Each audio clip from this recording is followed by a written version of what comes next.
Oke, sobat bonsai dimanapun berada. Kali ini saya akan mereview bahan bonsai loa yang sudah saya nolkan sekitar 3 minggu yang lalu. Mungkin teman-teman yang sudah sering nonton video saya ini, teman-teman masih ingat dengan tanaman loa ini. Nah, setelah 3 minggu saya nolkan, beginilah hasilnya. Tumbuh ranting-ranting baru yang begitu subur, teman-teman. Ranting-ranting barunya sangat rimbun. Teman-teman bisa lihat sendiri.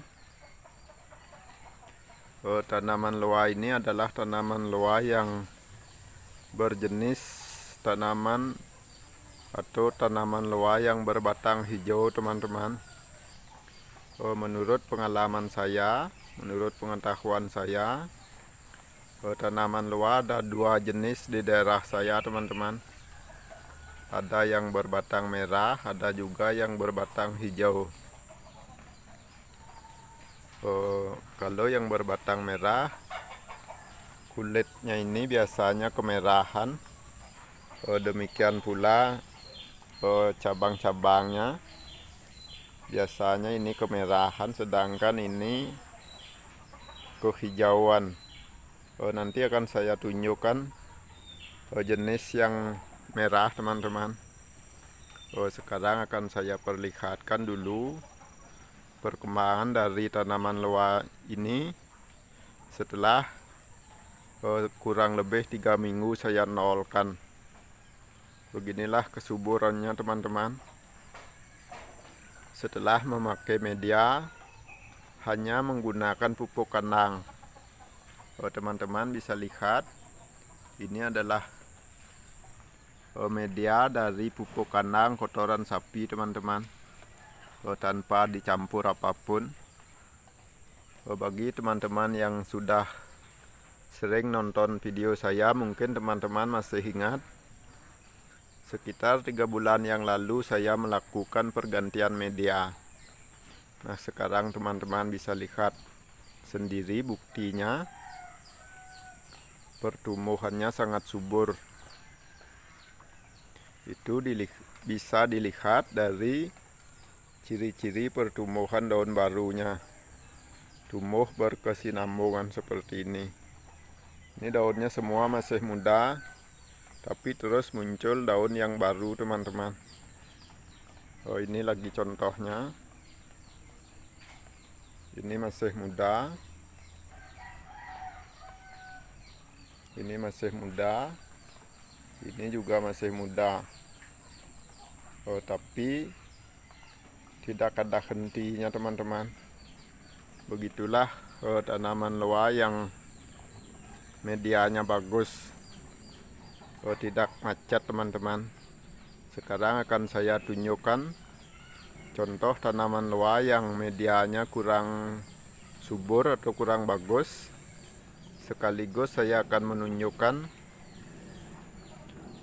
ciri bonsai loa dari jenis yang merah. Oke, sekarang kita lihat tanaman bonsai yang berjenis merah atau loa yang berkulit merah. Nah, inilah tanaman bonsai yang berjenis merah, teman-teman. Kulit-kulitnya lebih merah dari yang tadi. Teman-teman bisa lihat sendiri. Batangnya maupun percabangannya agak kemerahan. Beda dengan yang tadi kehijauan. Nah, di sini saya sambil menceritakan sedikit. Di video sebelumnya saya bilang kalau saya tidak punya lahan ground. Akan tetapi saya sangat bersyukur sekarang sudah dibagikan sedikit lahan ground oleh kakak saya untuk meningkatkan perkembangan bonsai saya. Akan saya coba beberapa tahun. Kalau memang dunia bonsai menguntungkan, kemungkinan lahan ini akan ditanami bonsai teman-teman. Tapi kalau bonsai tidak menguntungkan, kemungkinan akan ditanami tanaman yang lain.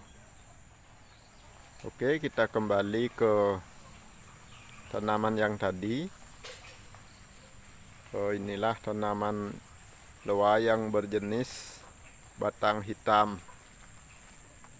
Ini umurnya sekitar 2 tahun teman-teman, dari sebesar batang rokok, dan itu pun dipelihara hanya di dalam pot. Sekarang teman-teman bisa lihat sendiri besar lingkar batangnya. Kalau saya ukur lingkar batangnya ini mungkin sekitar 30 cm teman-teman. Kalau kita genggam ini tidak muat. Masih kelebaran batangnya ketimbang cekalan tangan saya. Begitulah besarnya tanaman loa.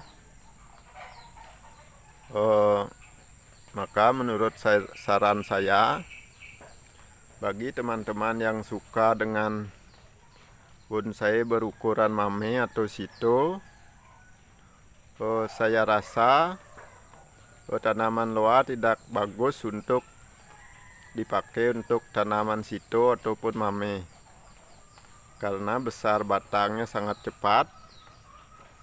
Di samping juga ruas-ruasnya ini agak panjang, sehingga kita susah menemukan kerapatan percabangan. Memang sih bisa disiasati dengan memotong agar tumbuh ruas yang lebih pendek. Tapi kalau untuk ukuran sito ataupun mame itu akan sangat susah teman-teman. Jadi saran saya, kalau bikin bonsai yang berukuran sito ataupun mame, sebaiknya gunakan bahan-bahan yang lain. Misalnya sancang. Kalau sancang kan seperti yang kita ketahui, percabangannya bisa sangat rapat. Beginilah perkembangan bonsai saya setelah dilakukan pergantian media sekitar 3 bulan yang lalu. Demikian pula setelah dilakukan pengepresan, sekarang tumbuh tunas-tunas baru yang sangat banyak seperti ini teman-teman. Semua titik tumbuhnya muncul tunas. Beginilah kalau kita membuat percabangan bonsai, kita siapkan cabang yang kerdil. Itulah sebabnya kenapa saya mengenolkan bahan bonsai loa ini sekitar 3 minggu yang lalu, agar tumbuh tunas-tunas yang kerdil, sehingga kedepannya akan mudah kita menemukan titik tumbuh seperti ini.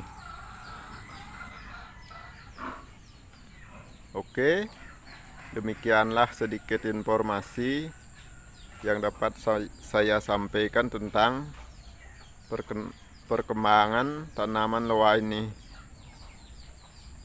Sekarang akan saya tunjukkan bagaimana ciri-ciri tanaman loa yang medianya kurang bagus. Nah, sekarang teman-teman bisa lihat sendiri, beginilah tanaman loa yang medianya kurang bagus. Pertumbuhannya agak macet, daunnya juga kekuningan. Teman-teman bisa lihat sendiri, ini medianya hanya menggunakan pasir kali tanpa dicampur apapun. Nah, kenapa saya menggunakan pasir kali? Karena bahan bonsai loa ini adalah setekan teman-teman. Kalau untuk masih setekan, teman-teman sebaiknya menggunakan hanya pasir kali. Karena kalau untuk setekan pasir kali itu sangat bagus teman-teman. Nanti kalau saya sudah punya pot, ini akan saya langsung pindahkan ke pot dan menggunakan pupuk kandang.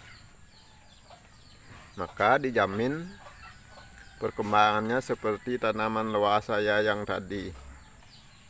Nah, ini saya juga perlihatkan tanaman loa hasil dari budidaya setek yang langsung dipecah batang teman-teman. Kalau teman-teman nyetek loa langsung dipecah batang itu hidup biasanya. Ini buktinya sudah hidup. Namun teman-teman tidak boleh ngepresnya di sini teman-teman.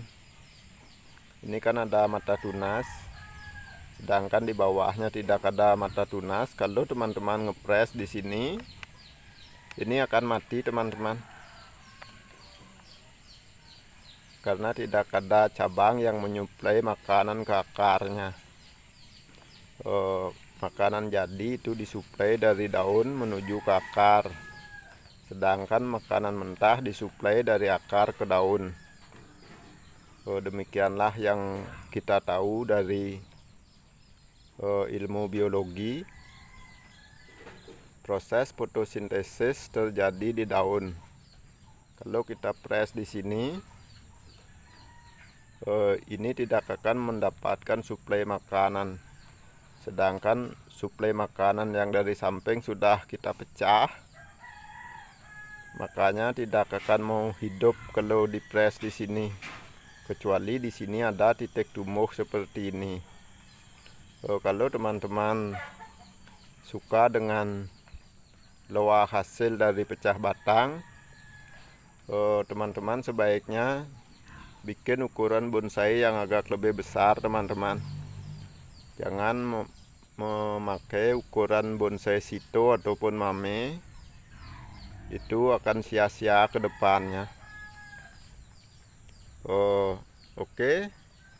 Demikian informasi yang dapat saya sampaikan.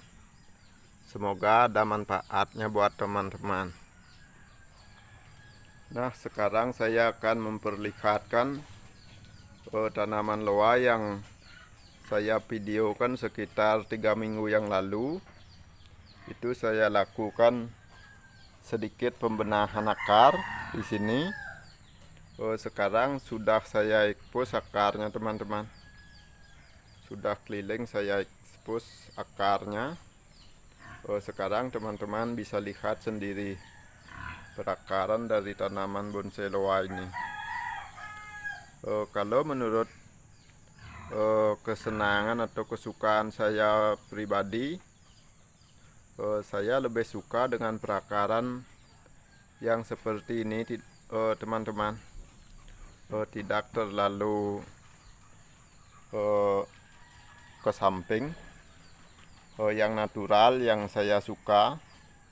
Kalau yang begini lebih natural menurut saya, karena seperti yang kita tahu di alamnya, akar-akar dari tanaman besar itu biasanya tidak sama teman-teman. Nah, ini adalah loa yang berjenis batang merah. Teman-teman bisa lihat perbandingannya dengan yang tadi. Yang tadi adalah loa yang berjenis batang hijau, sedangkan ini yang berbatang merah. Nah, kenapa ini daunnya agak kekuningan setelah saya lakukan pergantian media di video sebelumnya? Karena ini akarnya dibongkar teman-teman. Medianya kebanyakan dibongkar. Jadi akarnya belum siap sepenuhnya untuk menyuplai makanan dari bawahnya. Bawahnya saya full menggunakan pupuk kandang. Seperti yang teman-teman lihat di video sebelumnya. Ini adalah pasir kali di atasnya. Ini media lamanya ini teman-teman. Pada saat dilakukan penataan akar pertama kali, saya masih menggunakan pasir kali agar perkembangan akar-akar serabutnya lebih bagus. Sekarang akan saya tunjukkan contoh dari tanaman loa yang akarnya kurang alami, tapi banyak dari teman-teman yang suka akar yang begitu. Nah, sekarang akan saya perlihatkan.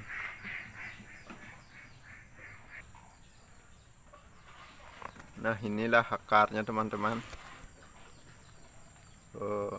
Beginilah akar yang kurang alami menurut saya. Terlalu keliling, terlalu merata. Namun kebanyakan dari teman-teman suka yang akar yang berjenis begini. Tapi itu tidak masalah. Kita punya selera masing-masing. Kita punya selera pribadi. Tapi juga saya buat akar yang seperti ini agar teman-teman yang mampir ke rumah saya juga menemukan akar yang menurut selera mereka masing-masing. Oke, demikian sedikit review dari saya hari ini. Semoga dapat menginspirasi teman-teman agar lebih semangat dalam ngebonsai. Ini saya lakukan karena ada salah satu dari teman kita yang menyuruh saya untuk mereview koleksi dari saya. Apa saja koleksi saya, ini saya penuhi permintaannya. Namun tidak akan saya review semuanya karena durasi videonya akan sangat panjang teman-teman. Nah, sekarang saya akan perlihatkan jenis ficus yang lain teman-teman. Ini adalah bonsai kimang atau yang disebut kalau tak salah ficus microcarpa. Ini juga sudah sering saya videokan di video sebelumnya, dan dari mulai membuat gerak dasarnya sudah saya buatkan videonya. Ini umurnya juga sekitar 2 tahun teman-teman, tanpa dilakukan penggeronan dan tanpa dilakukan pengelosan dan penahapan. Yang saya maksud diloskan satu, dipotong, ditahap menjadi 2. Ini prosesnya tidak begitu teman-teman. Saya langsung pecah satu-satu, tidak saya loskan langsung saya buatkan anak cabang seperti ini. Tapi saya siasati dengan tetap menggunakan kawat di bawahnya agar mau ngepen teman-teman.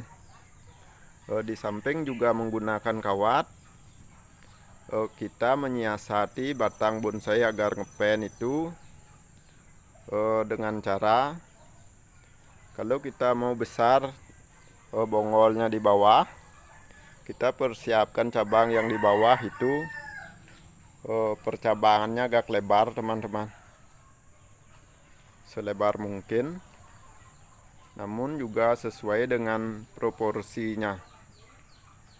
Banyak dari cabang itulah yang akan menyuplai makanan yang banyak ke bongolnya, sedangkan di bagian mahkotanya kita persedikit percabangannya, otomatis kedepannya bongolnya akan besar. Nah, sekarang akan saya tunjukkan buktinya, yang batang yang tidak pernah dilakukan tahapan. Sekarang akan saya tunjukkan buktinya. Nah, ini adalah batang bonsai yang sudah mulai ngepen atau mulai ngerucut tanpa pernah dilakukan tahapan pemotongan batangnya. teman-teman bisa lihat sendiri. Batangnya sudah mulai ngepen. Karena saya siasati di bagian mahkotanya, terus kita cukur, kita pruning. Sedangkan cabang-cabang di bawahnya kita biarkan agak lebar. Bila seperti ini, maka otomatis bonggolnya akan membesar, teman-teman. Cabang-cabang yang di bawah kita los-los, sedangkan di bagian mahkotanya langsung kita bentuk mahkota, maka otomatis batangnya akan ngepen dengan sendirinya. Tanaman loa ini seperti yang teman-teman tahu, saya bentuk dengan teknik cut and grow. Bagi teman-teman yang baru menemukan channel saya ini, teman-teman bisa simak proses penanganan bonsai-bonsai yang saya review hari ini. Oke, demikian dulu video dari saya agar durasinya tidak terlalu panjang. Ini saya lakukan hanya untuk memenuhi permintaan dari teman kita yang menyuruh mereview koleksi saya. Tapi tidak saya review seluruhnya. Kalau saya review seluruhnya mungkin membutuhkan waktu 1 jaman, teman-teman. Makanya saya review dulu sebagian, nanti akan saya review yang lainnya. Oke, semoga video ini dapat menginspirasi dan memotivasi teman-teman agar lebih semangat dalam ngebonsai. Salam satu hobi dari Gianyar, Bali.